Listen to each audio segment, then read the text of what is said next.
Good afternoon, class. Let's move on to section 3.3, Connectedness. Before we begin, let's recall some ideas from an analysis course here, okay? So, the following definition: if we have a subset A of R, then we say A is bounded above if there exists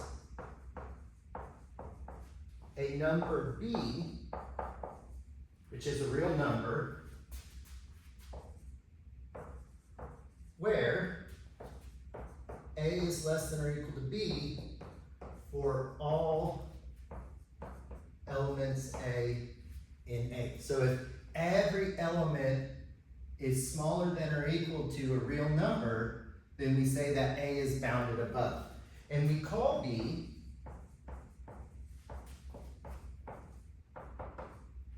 an upper bound.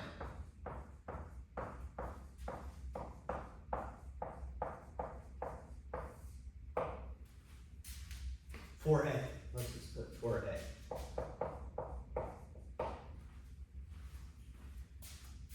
Okay, let's discuss another idea that we hopefully remember from an analysis course.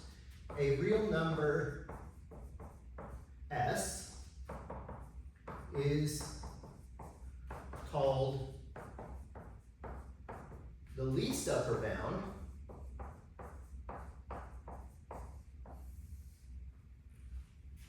here for a subset of R, we'll call it A, if the following two conditions hold. So one, S must be an upper bound.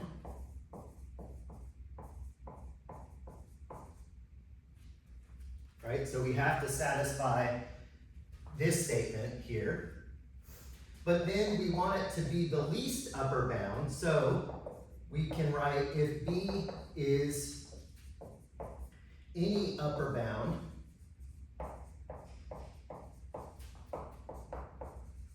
then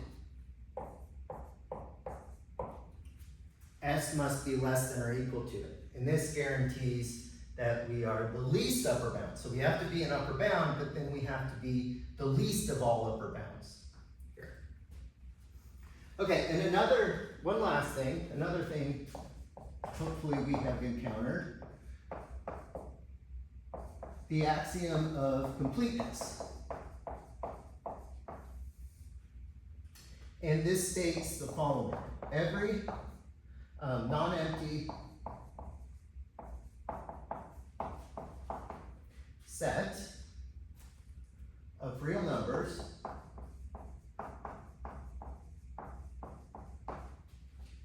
that is bounded above has a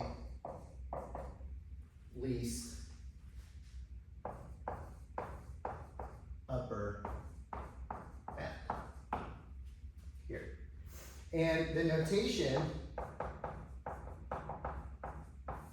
that we traditionally see is, instead of writing S equals the least upper bound,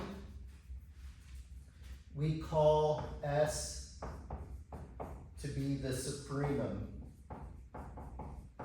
of A.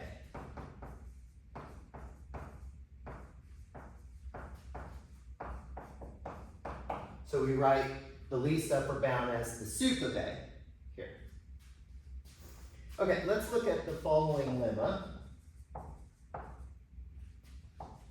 This is lemma 3.3.2, and this is found on page 85, and it states the following. So let S be a subset of R,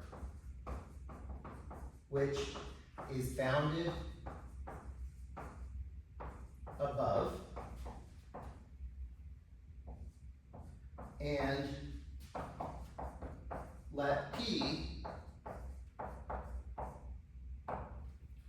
sup of S here.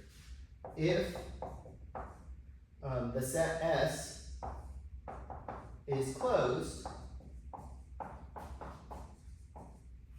then the supremum is an element of the set.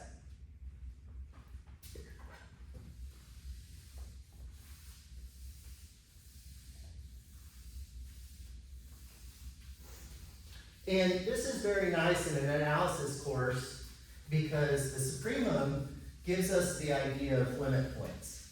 So when we think of supremums of sets, think of limit points. Here, that's a good correlation here. So it should make sense that if S is closed, then it contains the limit point. Okay, so proof.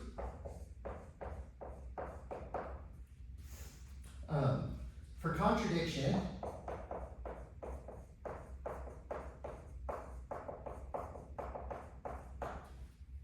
assume P is not an element of S, right? So we're going to assume that S is closed, and for contradiction, we're going to assume that P is not an element of S. Well, if it's not an element of S, then P is an element of R minus S, right? Because S is a subset of the real numbers here. Now, since S is closed,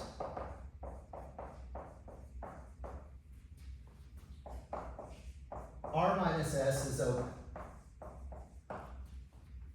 Hence, we can choose real numbers A and B in R with A less than B such that P is an element of the interval which is contained in the complement. Now, it must be the case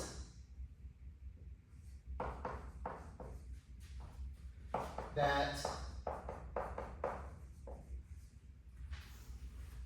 there is some x in S with A less than x less than P here. And let's just verify this here. Looking at this, you might question it, since otherwise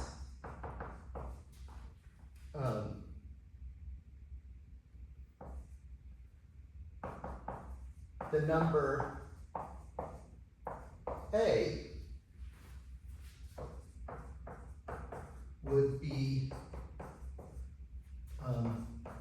the supremum of the set S. Sorry. Right, so notice that X is an element of S, so it has to be less than P here. And it's strict inequality because P is in the complement. But if we had this setup,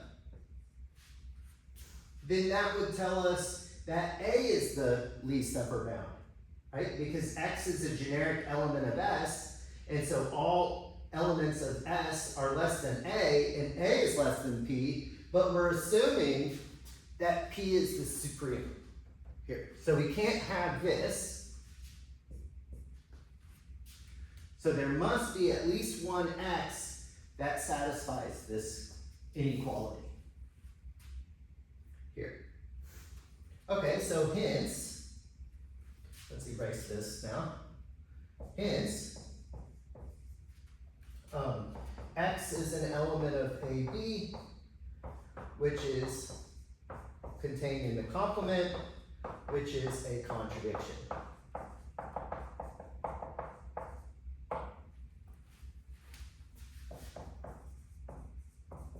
Therefore, it must be the case that P is an element of S, right? Because that's what we assumed, and we got a contradiction here.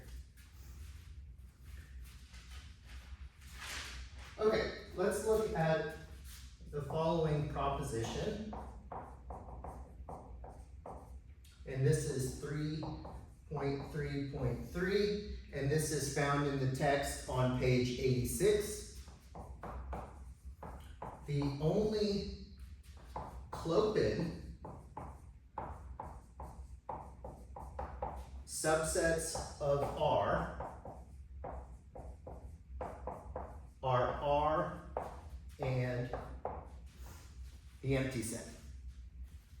And remember this terminology here, this means both open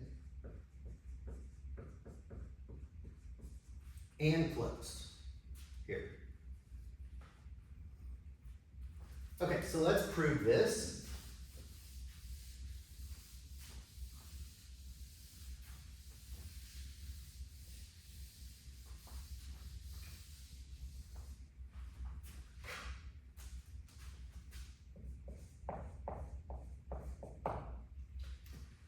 And what we're going to do is we're going to prove this by contradiction. So we're going to assume there's a subset of R that's not itself or the empty set that's clopid. And then we're going to arrive at a contradiction here. So suppose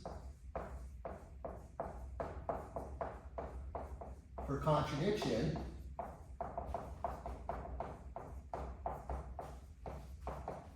that T is a subset of R is clopid and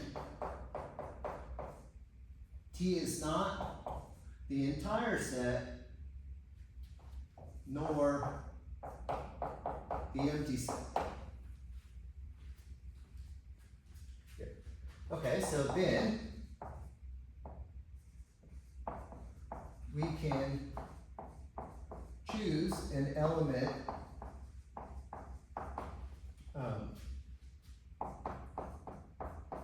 in the set T and find an element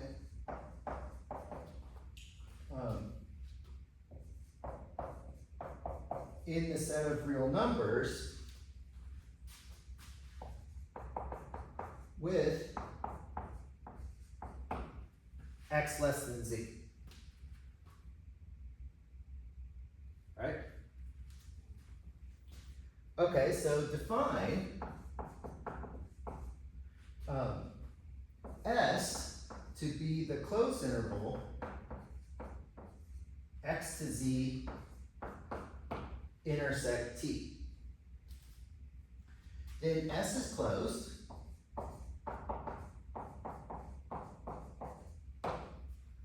Right? Because this is closed in R, and T is clopid, so T is closed in R. So therefore, the intersection is closed in R. Here. Now,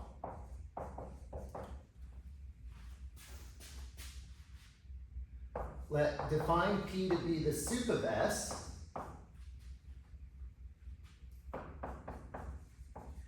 Then P is an element of S because S is closed, right? So it must contain its supremum here. Hence, P is an element of this interval.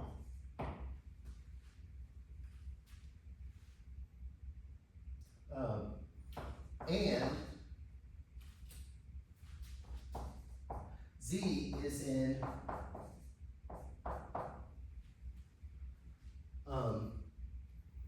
R minus T, since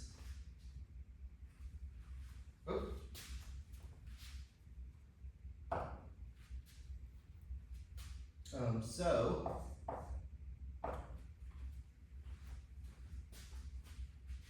P does not equal Z, since Z is not in S, hence P must be less than Z, right? Okay, so let's back up. So Z is a real number here. And X is less than Z here. And since Z is in R minus T, it's not in T, so it can't be in the intersection. So these aren't equal, and so this can't be in S because P is the supremum of S, right? So therefore this must happen. Now, T is also open,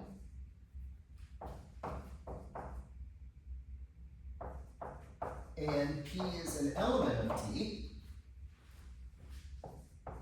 so we can choose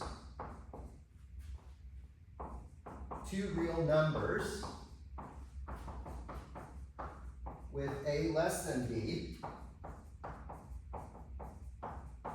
such that P is an element of AB, which is a subset of T.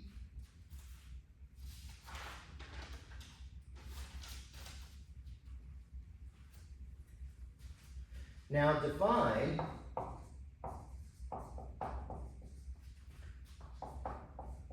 a real number T such that P is less than T is less than the minimum of B and Z. So T is an element of T, and T is an element of the closed interval P to Z. Hence, T is an element of T intersect X, Z, the closed interval, which is S, but this is a contradiction since T was greater than P and P was the supremum.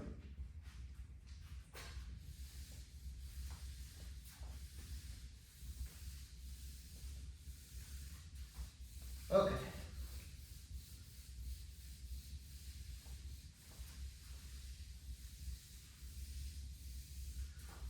Now we have the following definition.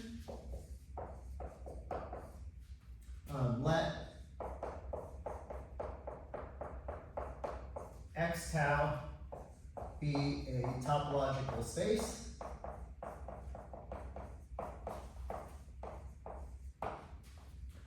Then X is said to be connected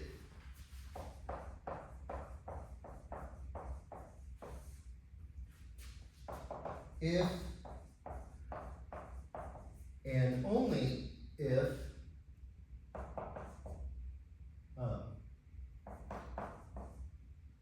the only open subsets of X, sorry, not open, the only clopen subsets of X are X and the empty set.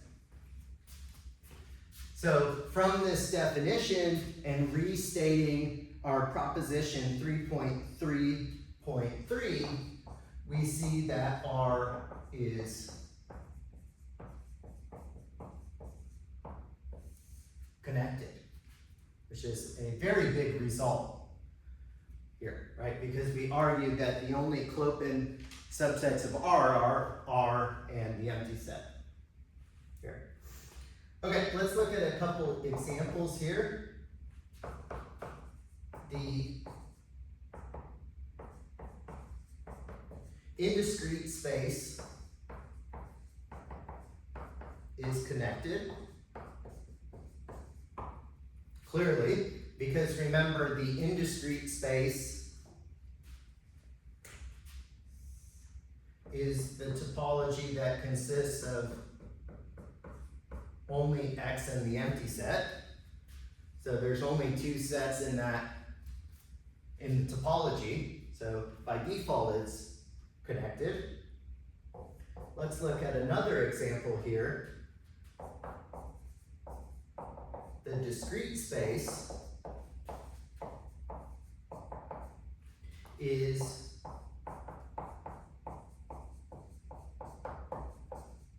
not connected. Here. Okay, and we can see that. Let's just create a mini example of this for a space X.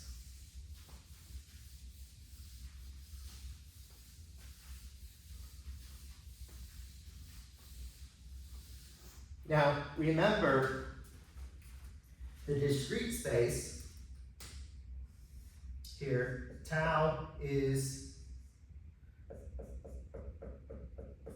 the power set, the set of all subsets.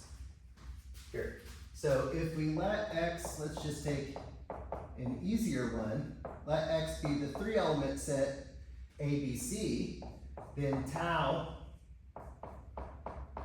consists of X, the empty set, and the following sets.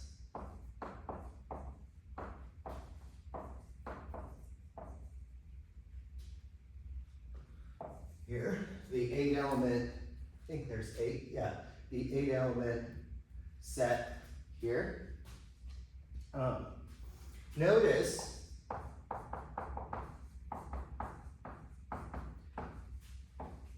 that the singleton set A is in the topology, so A is open, but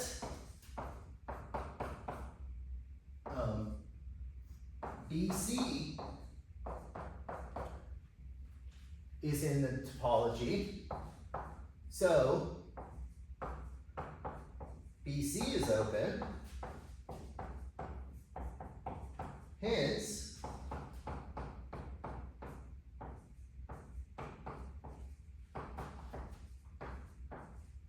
the complement is closed, and that tells us that this set is clopid. Right, so we have a subset that's not the entire set or the empty set that's clopid. So it doesn't satisfy the definition of being connected. Here. Okay, now some other books define connected in a slightly different way.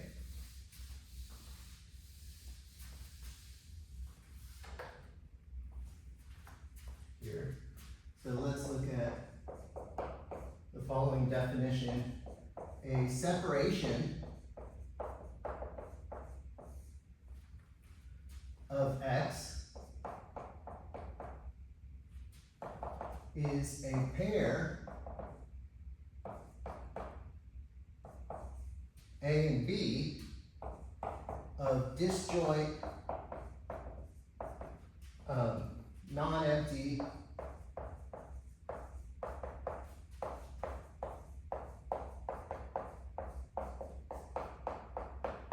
subsets of X whose union is X. Here. Okay, so what does this tell us? So first A and B are not empty.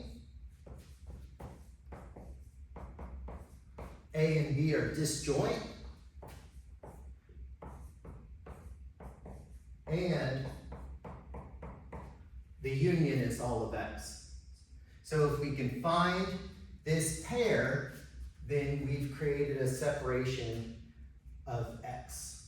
And this is problem number 3 on page 88 in this section. And it states the following: X is connected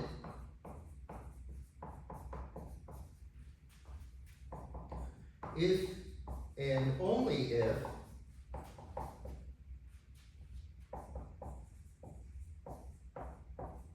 there does not exist a separation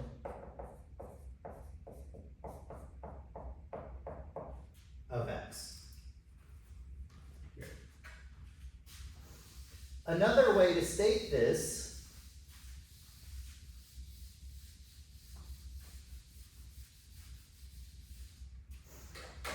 is to say X is disconnected if and only if there does exist a separation of X. And that's how we're going to prove this statement. So X is disconnected, i.e. not connected, if and only if there does exist a separation of X.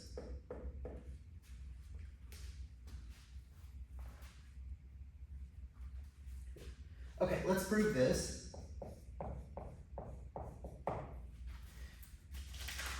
And that will be the end of this section. So assume X is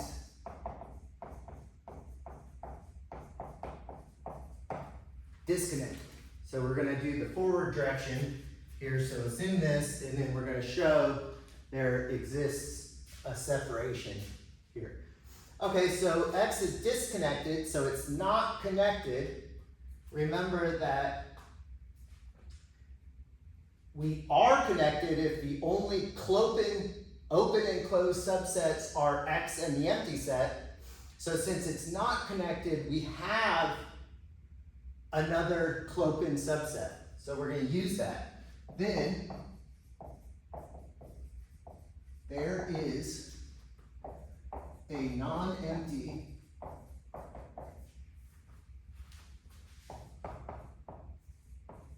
clopen set. We'll call it A, which is a subset of X. Hence, A, and if we define B to be the complement, X minus A,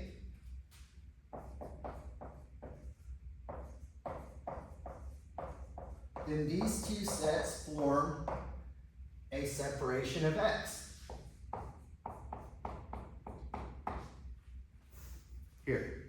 So, first of all, A is not empty, and it's not all of the set X. So B, which is the complement, is not empty and not all of X. So we've satisfied our first criteria. They're open because A is open, but A is also closed, so B is open. They're disjoint, right? A set and its complement are always disjoint. And the union is all of X. Okay, so we've checked the 3 criteria off by choosing these sets. Conversely,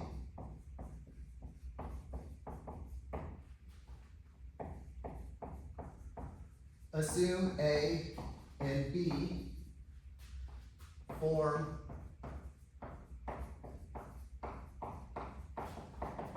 a separation of X, then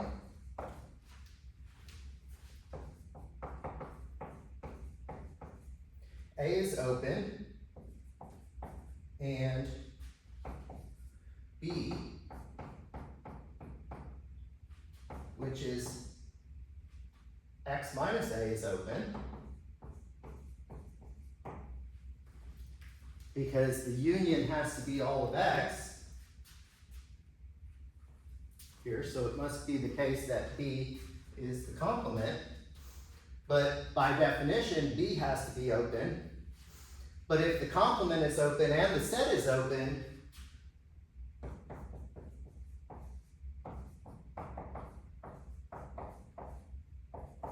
then A is also closed, showing A is clopin. So we've found another clopin subset.